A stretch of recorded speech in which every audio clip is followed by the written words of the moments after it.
একটা রেজিমকে চিনতে হইলে সেই রেজিম কারা চালাইতেছে, কে কে ক্ষমতার ড্রাইভিং সিটে আছে, কে কোন জায়গায় বসেছে সেটা দেখা লাগবে। তাইলে বুঝবেন যে রেজিম আসলে কে, সে কার প্রতিচ্ছবি, আর সে কি ডেলিভার করবে।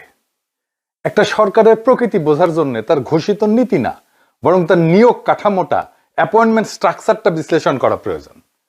রাষ্ট্রের গুরুত্বপূর্ণ পদগুলোতে কোন ধরনের ব্যক্তি, কোন ধরনের নেটওয়ার্ক বসানো হইতেছে সেটা নির্ধারণ করে দেয় ক্ষমতার প্রকৃত ধারক কারা, এবং সেই সরকার কি ধরনের নীতি এবং আচরণ প্রদর্শন করবে।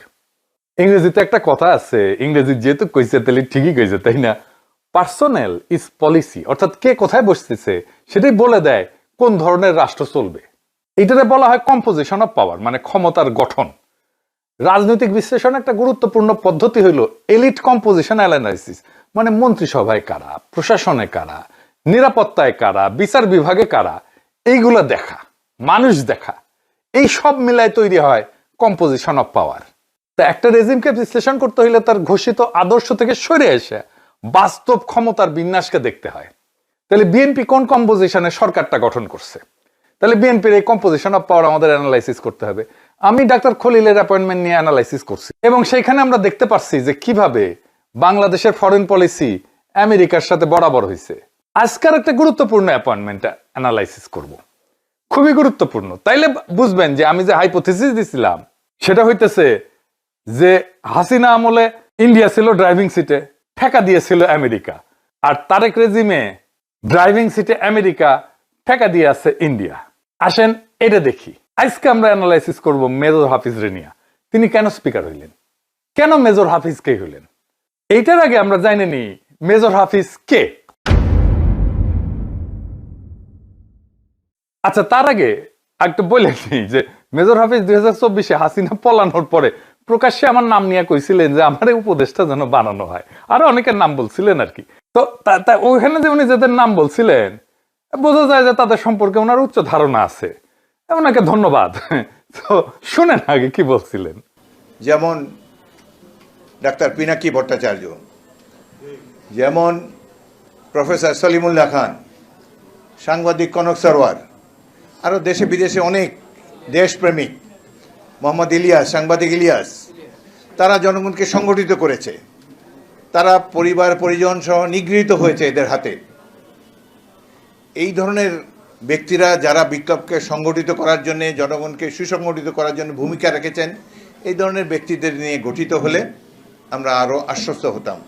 শুনেছেন, আল্লাহ বাঁচাইছে, প্রফেসর ইউনূসের উপদেষ্টারা নাই হয়ে গেছেন, দেখছেন না, জনপরিষদ থেকে। বিশেষ করে একটা প্রস্তাবিত নির্বাচনের পুরা দায় প্রফেসর ইউনূসের সরকারের সবাইরে চিরকাল বহন করতে হবে। নিজেরাও বুঝে না রাজনীতি, কারোর কথা শুনেও নাই। যাই হোক, পুরানা ফেদলা আর না পারি, উনারা বাংলাদেশের রাজনীতিতে আর কোনো ভূমিকা রাখতে পারবেন না, যদি না কোনো দলে জয়েন করেন। কোনো দলে জয়েন করলেও খুব একটা ভালো গুরুত্ব পাইবেন বলে আমার মনে হয় না। ইন্ডিপেন্ডেন্ট ভয়েস হিসেবে উনাদের আখেরি বিদায় হয়ে গেছে। কেউ যদি মনে রাখে বা স্মরণ করে, তাহলে তাদের সীমাহীন অপদার্থতার জন্য আর বিপ্লবটাকে বেহাত করার জন্য তাদেরকে স্মরণ করবে আর গালাইবে সারাক্ষণ। যাই হোক, হাফিজ ভাইয়ের কথা অনুসারে উপদেষ্টা হইলে আজ আমারও অন্তরালে চলে যেতে হইতো। তাই বললাম, আল্লাহ বাঁচাইছে আর কি। মেজর হাফিজ সেদিন এত মমতা নিয়ে, স্নেহ নিয়ে কথা বলছিলেন, আমার নাম নিয়ে, তারপরে উনারে নিয়ে এই এপিসোড করতে যে নিজের সাথে যুদ্ধ করতে হয়েছে। কিন্তু আমি আমার দর্শকের কাছে যে দায় সেটাকে তো উপেক্ষা করতে পারি না। হাফিজ ভাই আমারে ক্ষমা করবেন, আপনি একজন অতি সজ্জন রাজনীতিবিদ, একজন ফাইনেস্ট সমরবিদ এবং সামরিক কমান্ডার। আমার ডিপ রেসপেক্ট আছে ব্যক্তিগতভাবে আপনার প্রতি। কিন্তু আজকে আমি যে প্রশ্নগুলো তুলব, সেই প্রশ্নগুলোর উত্তর জানা জাতির জন্য অত্যন্ত জরুরি। এবং আমার মনে একটা গভীর শঙ্কা কাজ করতেছে আপনার নিয়ে, বিশেষ করে আপনার এই অ্যাপয়েন্টমেন্টটা হওয়ার পরে। সেই শঙ্কা দেশবাসীকে জানানো আমার দায়িত্ব এবং কর্তব্য। কারণ হাফিজ ভাই, আপনি বাংলাদেশের রাজনৈতিক এবং সামরিক ইতিহাসের একজন অন্যতম প্রধান চরিত্র, ইংরেজিতে বলা যায় লিভিং এনিগমা। সেই কারণে আপনাকে কেন স্পিকার বানানো হইলো, এই নিয়োগ কি বার্তা দেয়, সেটা আমাদের অবশ্যই পর্যালোচনা করতে হবে। আসেন প্রথমে দেখি মেজর হাফিজ আসলে কে, এবং তার জীবনে তিনি কি কি অর্জন করছেন এবং কি কি করছেন। আসেন সেটা আমরা একটু দেখি। মেজর হাফিজ পাকিস্তান আর্মিতে কমিশন পান। কাকুলে ওনার ট্রেনিং হয়। ওনার ট্রেনার ছিলেন স্বয়ং জিয়াউর রহমান। 1971 বাংলাদেশের স্বাধীনতার জন্য যুদ্ধ করেন, পরে বাংলাদেশ সেনাবাহিনীতে যোগ দেন। তিনি জিয়াউর রহমানের পিএস ছিলেন। মেজর হাফিজের ভাষ্যমতে জিয়া 1974 ওনার বার্ষিক গোপনীয় প্রতিবেদন, যেটাকে ইংরেজিতে বলে এসিআর, সেখানে মেজর হাফিজকে সেনাবাহিনীর সর্বোচ্চ দায়িত্ব পালনের উপযোগী করে গড়ে তোলার কথা লিখছিলেন জেনারেল জিয়া। এরপরে উনি আর একটা খুব গুরুত্বপূর্ণ সামরিক কুতে যুক্ত ছিলেন। 3রা নভেম্বর খালেদ মোশাররফ যে কু করে, সেই খালেদ মোশাররফ ছিল 46 ব্রিগেডের ব্রিগেড কমান্ডার। সেই ব্রিগেডের ব্রিগেড মেজর ছিলেন এই মেজর হাফিজ। সেই কু মানে খালেদ মোশাররফের সেই কুয়ের পরিকল্পনা এবং কার্যকর করার বিশেষ কেন্দ্রীয় ভূমিকা ছিল এই মেজর হাফিজের। এই কুতে জেনারেল জিয়াকে সেনাপ্রধানের পদ থেকে অপসারণ করা হয় এবং বন্দী করা হয় পরিবার সহ। মেজর হাফিজ এই কুয়ের প্রধান সমন্বয়কারী ছিলেন। ব্রিগেড মেজর আসলে কি, এটা জানা থাকলে আপনি বুঝবেন মেজর হাফিজের এই কুতে কি ভূমিকা ছিল। আসেন দেখি ব্রিগেড মেজরটা কি। ব্রিগেড মেজর আসলে ব্রিগেড কমান্ডারের ডানহাত টাইপের স্টাফ অফিসার। তিনি নিজে ইউনিট কমান্ড করেন না, সেটা ঠিক, কিন্তু পুরো ব্রিগেডের কাজ চলার পেছনের মূল সমন্বয়কারী হইতেছে ব্রিগেড মেজর। ব্রিগেড কমান্ডার সিদ্ধান্ত নেন, আর ব্রিগেড মেজর সেই সিদ্ধান্তকে বাস্তবায়নের ব্যবস্থা করে। তার মানে ব্রিগেড কমান্ডার যদি মন্ত্রী হয়, তাহলে ব্রিগেড মেজর হইতেছে সচিব, বুঝিছাও। তার মূল দায়িত্বগুলো হইল অপারেশন প্ল্যানিং, মানে ব্রিগেড কোথায় যাবে, কিভাবে মোতায়েন হবে, যুদ্ধ বা অপারেশনের পরিকল্পনা তৈরি করা, বিভিন্ন ব্যাটালিয়নের ভূমিকা ঠিক করা, এইটা ব্রিগেড মেজরের কাজ। মানে মাঠে কিভাবে লড়াই হবে সেটার খসড়া ব্রিগেড মেজর বানায়। অর্ডার ইস্যু করা বা কমান্ডার যেটা বলে দিছে তার সিদ্ধান্তকে লিখিত অফিসিয়াল অর্ডারে রূপ দেওয়া, এটা ব্রিগেড মেজরের কাজ। এই অর্ডার সব ইউনিটে পৌঁছায় ব্রিগেড মেজর। কমান্ডারের কথা ব্রিগেড মেজরের মাধ্যমে ফর্মাল অর্ডার হিসাবে রূপ পায়। এরপরে কোঅর্ডিনেশন, মানে ব্রিগেডের অধীনে থাকা সব ব্যাটালিয়নের সাথে যোগাযোগ রাখা, কে কোথায় আছে, কি করতেছে, সব আপডেট রাখা, এটা ব্রিগেড মেজরের কাজ। সিচুয়েশন মনিটরিং, যুদ্ধক্ষেত্র বা অপারেশনের অবস্থা ট্র্যাক করা, রিপোর্ট সংগ্রহ করে কমান্ডারকে জানানো, এটা ব্রিগেড মেজরের কাজ। ডিসিপ্লিন এবং রুটিন স্টাফ ওয়ার্ক, ব্রিগেডের আভ্যন্তরীণ শৃঙ্খলা, ডেইলি মিলিটারি কাজ, ডিউটি, রোস্টার, মুভমেন্ট, এই সব কিছুই ব্রিগেড মেজর করে। তাহলে এই 3রা নভেম্বরে খালেদ মোশাররফের কুয়ের বিষয়টা পুরাটা অপারেশনের কাজ, মাঠের কাজ করছে মেজর হাফিজ। এই কুয়ের বিষয়টা খুবই গুরুত্বপূর্ণ, কারণ 1975-এ সোহরাওয়ার্দীর বডিগার্ড জয় বাংলা হওয়ার পরে আওয়ামী এবং ভারতপন্থীদের একটা কাউন্টার কু ছিল খালেদ মোশাররফের এই কু। অনেকে অনেক কথা বলার চেষ্টা করে যে খালেদ মোশাররফ ভারতপন্থী না, খালেদ মোশাররফ অ্যান্টি আওয়ামী লীগ ইত্যাদি ইত্যাদি মেলা কিছু হ্যান ত্যান। কিন্তু আমি আজকে এইটা মেজর হাফিজের বই থেকে দেখাই দেবো, এই কু ছিল বাকশালকে ফিরে আনার কু। উনি একটা বই লিখছেন, শিরোনাম হইতেছে সৈনিক জীবন, গৌরবের 71, রক্তাক্ত 75। হ্যাঁ, এটা কে ছাপিছে জানেন? হ্যাঁ, কে ছাপিছে জানেন? তাহলে সব বরাবর হয়ে যাবে, বুঝে যাবেন আর কি, বুঝি চাও। ছাপিছে ফুন্দের আলো, দেখি চাও, দেখে দেন এডিটর সাহেব। এই বইটাই সেই কুয়ের বিস্তারিত তিনি লিখেছেন। কেন খালেদ মোশাররফের নভেম্বরের এই কুটা আওয়ামী লীগকে ফিরে আনার কু ছিল। মেজর হাফিজ 1975-এর আগস্টের সোহরাওয়ার্দীর বডিগার্ডের জয় বাংলা হয়ে যাওয়ার ঘটনাকে বলতেছেন অসাংবিধানিক প্রক্রিয়ায় প্রেসিডেন্টকে হত্যা করা। 1975-এর বিপ্লবীদেরকে উনি বলতেছেন খুনি। তিনি 15ই আগস্টের ঘটনাকে বিপ্লব বলে মনে করেন না, বা বাকশালের অবসান বলে মনে করেন না। তিনি মনে করেন 75-এর 15ই আগস্টে অসাংবিধানিকভাবে প্রেসিডেন্টকে খুন করা হয়েছে, কিছু খুনি যে খুন করছে। চিন্তা করেন তাহলে উনার ন্যারেটিভ কি? এটা কার ন্যারেটিভ? এটা তো আওয়ামী লীগ আর ইন্ডিয়ান ন্যারেটিভ। তার মানে মেজর হাফিজ আওয়ামী লীগ এবং ইন্ডিয়ান ন্যারেটিভকে এই বই লেখার সময় জাস্টিফাই করছেন। এটাতে উনি বিশ্বাস করেন, উনি এই মানুষ। খালেদ মোশাররফের এই কুতে রক্ষী বাহিনী থেকে আত্মীকৃত অনেক সৈনিক এবং অফিসার খালেদ মোশাররফের সাথে যোগ দিছিল।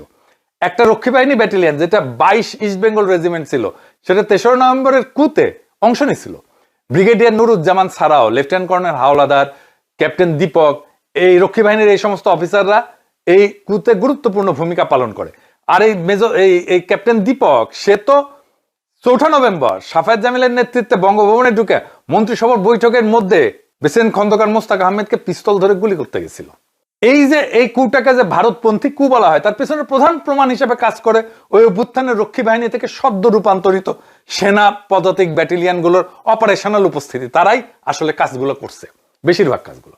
ঢাকার মিরপুর এবং সাভারে এরকম রক্ষী বাহিনী থেকে রূপান্তর করা, সেনাবাহিনীতে আত্মীকৃত করা এরকম 5টা ব্যাটালিয়নকে এই অভ্যুত্থানে সংশ্লিষ্ট করা হয়েছিল। এটা করছিল মেজর হাফিজ। রক্ষী বাহিনী ছিল আদতে মুজিব বাহিনী, আপনারা জানেন রয়্যাল ট্রেনিং পাওয়া মুজিব বাহিনী রক্ষী বাহিনী হয়। খালেদ মোশাররফ নিজে অ্যান্টি ইন্ডিয়ান হইতে পারে, তাতে কি যায় আসে? সেই জন্যই হয়তো তারা মেরে ফেলা হয়েছিল। জিয়াউর রহমানকে হত্যার ঘটনায় অভিযুক্ত সামরিক কর্মকর্তাদের মধ্যে অন্তত 4 জন ছিল রক্ষী বাহিনী থেকে আত্মীকৃত। তার মানে বুঝছেন রকি ভাবে কাজ করে। খালেদ মোশাররফকে যেই শেরেবাংলা নগরে সেনাবাহিনীর যেই মিল বেড়াকে খুন করা হয়, গুলি করা হয়, সেটা ছিল রক্ষী বাহিনীর প্রধান কার্যালয়। ওইটা যখন রক্ষী বাহিনী যখন আর্মিতে আত্মীকৃত হয়ে যায় তখন এটা আর্মি স্টেশন হয়ে যায়, কিন্তু ওইখানেই রক্ষী বাহিনীর সাবেক প্রধান কার্যালয়ে খালেদ মোশাররফকে খুন করা হয়। তাহলে তাকে কে খুন করছে? রাস্তা সাফা করলো ইন্ডিয়া, কাটা দিয়ে কাটা তুললো। মেজর হাফিজ ভারতীয় অপারেটিভদের সাথে একসাথে মিলিটারি কু করছেন। উনি নিজে স্বীকার করছেন এই কুয়ের প্রধান মানুষ তিনি ছিলেন। তো ইন্ডিয়ান অপারেটিভদের সাথে কু করলেন কি জন্যে? ইন্ডিয়ান অপারেটিভদের সাথে মেজর হাফিজের সম্পর্ক এটাই শেষ না, প্রথমবার না, শেষও না, আমরা একে একে দেখব।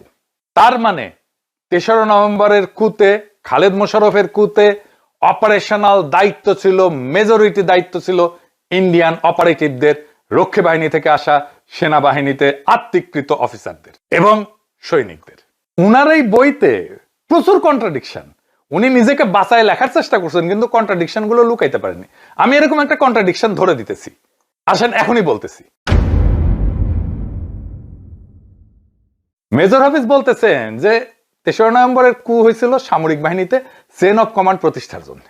দেখেন এটাই কিন্তু ওদের ন্যারেটিভ, খালেদ মোশাররফের ন্যারেটিভ এইটাই। সামরিক বাহিনীতে যদি চেইন অফ কমান্ড প্রতিষ্ঠার জন্য কু হয়ে থাকে তাহলে জেনারেল জিয়াকে কেন গ্রেপ্তার করা হইলো? কিন্তু সেনাপ্রধান, আপনি নিজে চেইন অফ কমান্ড ব্রেক করে সেই কমান্ড প্রতিষ্ঠা করতে যাচ্তেছেন, এটা কি সোনার পাথর বাটি? এটা হইল? আচ্ছা, তারপরে কু ব্যর্থ হইলে মেজর হাফিজকে গ্রেপ্তার করা হয়। গ্রেপ্তার করে রাখা হয় কোথায় জানেন? মানে হাসিনার বাড়িতে, গণভবনে রাখা হয়, যেখানে হাসিনা ছিল ওইখানে রাখা হয় বেশ কয়েক সপ্তাহ। তার কোর্ট মার্শাল হবে, সে জানে কোর্ট মার্শাল হবে এবং তার কোর্ট মার্শালের প্রস্তুতি নেওয়া হইতেছে। উনি এই কোর্ট মার্শাল ফাঁকি দিয়া ওখান থেকে পালান, গণভবন থেকে। তারপরে ব্রাহ্মণবাড়িয়াতে পালাই যায়, ইস্ট বেঙ্গল রেজিমেন্টের একটা ব্যাটালিয়নের উপরে চাইপা বসে, ওইখানে অধিনায়ক হয়ে যান। উনি কোর্ট মার্শাল থেকে পালায় যায় একটা সামরিক বাহিনীর রেগুলার ফোর্সের অধিনায়ক হয়ে যায়। ওনার কোর্ট মার্শাল উনি গ্রেপ্তার আছেন, ওখান থেকে পালায় যায়, উনি বাহিনীর একটা ব্যাটালিয়নের অধিনায়ক হিসেবে চাইপা বসতে পারেন। আর ওইখান থেকে সৈনিকদেরকে দিয়ে দাবি তোলানো হয় মেজর হাফিজকে এই ব্যাটালিয়নের কমান্ডার হিসেবে পোস্টিং দিতে হবে। এটা কি মামার বাড়ির আবদার? এখানে চেইন অফ কমান্ড ব্রেক হয় না। এই ব্রাহ্মণবাড়িয়াতে জেনারেল মঞ্জুর আসে মেজর হাফিজকে বোঝানোর জন্য, জেনারেল এরশাদ আসে ওনাকে বোঝার জন্য, শেষে জিয়াউর রহমান নিজে আসে, তখন সে প্রধান সামরিক আইন প্রশাসক, নিজে আসে, রাতে থাকে ওইখানে ব্রাহ্মণবাড়িয়াতে। আর উনি সৈনিকদেরকে দিয়ে বলান যে ওনাকে অধিনায়ক বানাইতে হবে। এটা কি মামার বাড়ির আবদার? এটা চেইন অফ কমান্ড ব্রেক করা না? আপনি এটা কু করবেন, তারপরে কুয়ে কোর্ট মার্শাল থেকে পালায় আসবেন, আপনি একটা ব্যাটালিয়নে যে আশ্রয় নেবেন, তার লিডার হবেন, আপনি তো ওয়ারলর্ডের মতো কাজ করছেন। যাই হোক, ফাইনালি ওনাকে জিয়াউর রহমান যেহেতু স্নেহ করতেন, ওনার পিএ ছিলেন, তাই ওনাকে বাহিনী থেকে অবসরে পাঠায় দেন। এরপরে উনি কি করেন? ব্যবসা বাণিজ্য করেন। জিয়াউর রহমান নিজেই ওনাকে ব্যবসা দেন, এটা উনি নিজেই লিখছেন, এটা ওনার বই বলা আছে। তারপরে উনি কি করেন? তারপরে উনি জাতীয় পার্টিতে জয়েন করেন। উনার এই বইয়ে কোথাও লেখা নাই উনি জাতীয় পার্টিতে জয়েন করছিলেন। পার্টিতে জয়েন করে উনি এমপি হয়েছিলেন, ঘুণাক্ষরে উনি লেখেননি। কেন লুকাইছেন? কেন বলেননি উনি জাতীয় পার্টিতে জয়েন করছেন? আমরা সবাই জানি জাতীয় পার্টি কি, এরশাদ কি। আমরা জানি যে বাংলাদেশে যে কয়েকটা রাজনৈতিক দল ভারতীয় স্বার্থ দেখে, তার মধ্যে 1 নম্বর আওয়ামী লীগ, 2 নম্বর জাতীয় পার্টি। মেজর হাফিজের সাথে ভারতের সম্পর্কটা বুঝতে পারছেন? এখানেই শেষ না, আরো আছে। এইবার আসেন 111 কেন হইলো, কে করলো? আমরা সবাই জানি 111 এর কারিগর ছিল ইন্ডিয়া। ফুন্দের আলো আর দিল্লি স্টার ভারতকে দিয়া আমেরিকার সাহায্য নিয়ে 111 ঘটাইলো।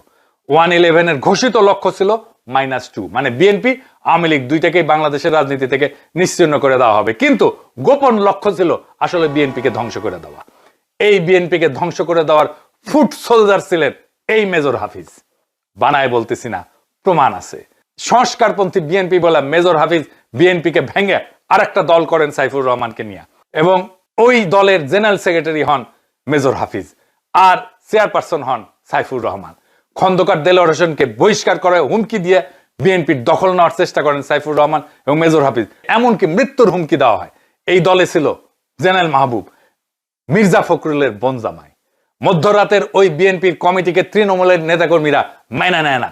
এই জন্যই জিয়ার মাজারে মির্জা ফখরুলের বনজামাই জেনারেল মাহবুবকে জুতা পেটা করে বিএনপির কর্মীরা, জামা কাপড় ছিঁড়ে ফেলে। অবাক কাণ্ড। নির্বাচন কমিশন এই সাইফুর রহমান মেজর হাফিজের বিএনপিকে বিএনপি হিসেবে স্বীকৃতি দেয়, চিঠি দেয় আলাপ করার জন্য। সাইফুর রহমান মেজর হাফিজের বিএনপিকে বিএনপির নির্বাচনী প্রতীক ধানের শীষ দেওয়ার সিদ্ধান্ত নেওয়া হয়। একই সময় লুৎফুজ্জামান বাবুরকে 17 বছরের জেল দেওয়া হয়। সেই সময় খন্দকার দেলোয়ার হোসেন বেগম খালেদা জিয়ার পক্ষে দৃঢ়ভাবে না দাঁড়ালে বিএনপি ধ্বংস হয়ে যায়। খন্দকার দেলোয়ার হোসেন বলছিলেন, চেয়ারপারসনের দেওয়া দায়িত্ব জীবন দিয়ে হলেও পালন করব। মারাত্মক অসুস্থ তিনি, বারডেম হাসপাতালে উনি ভর্তি। ওইখান থেকে ভগ্ন শরীর নিয়ে দৃঢ়ভাবে বিএনপিকে রক্ষা করছিলেন খন্দকার দেলোয়ার হোসেন, উনাকে স্যালুট। আর একই সাথে একই দিনে সাইফুর রহমান বলছেন, একজন লোকের জন্য দল একটা থাকতে পারে না। আওয়ামী লীগ উল্লাস শুরু হয়। আওয়ামী লীগের সাধারণ সম্পাদক জিল্লুর রহমান বলে, আওয়ামী লীগে মধ্যরাতের কু হওয়ার কোনো সম্ভাবনা নাই, মানে বিএনপির ধ্বংস হওয়া শেষ, ওনারা কনফার্ম হয়ে গেছেন। মেজর হাফিজ খালেদা জিয়ার সাথেও বিশ্বাসঘাতকতা করছেন।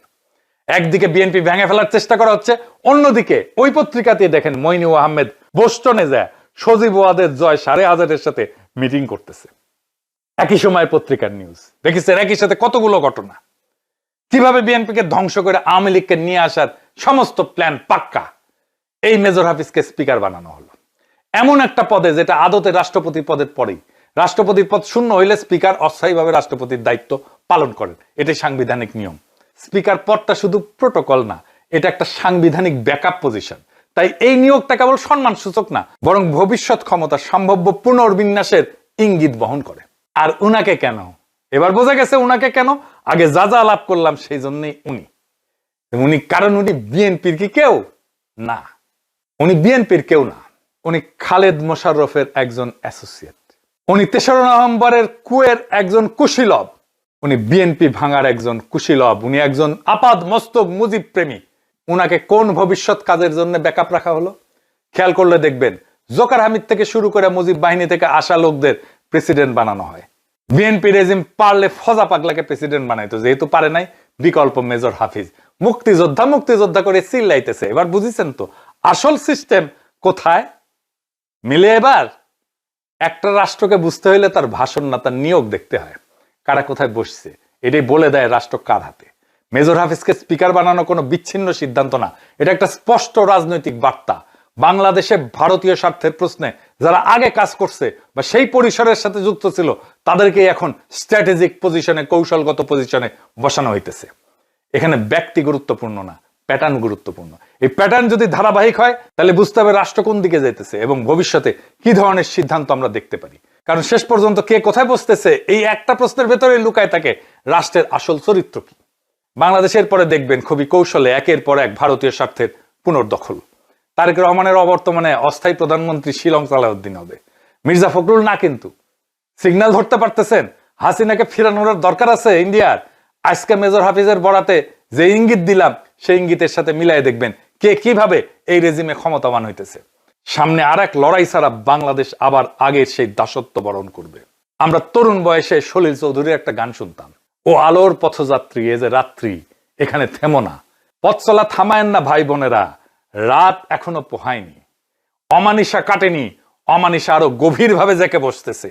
এই লড়াইয়ে বিজয়ের জন্য লাগবে ইস্পাত দৃঢ় ঐক্য। সবাই সেই লড়াইয়ের কাফেলায় দাঁড়ান, বাংলাদেশকে আবার আজাদির মোহনায় নিয়ে যেতে হবে। ইনকিলাব জিন্দাবাদ।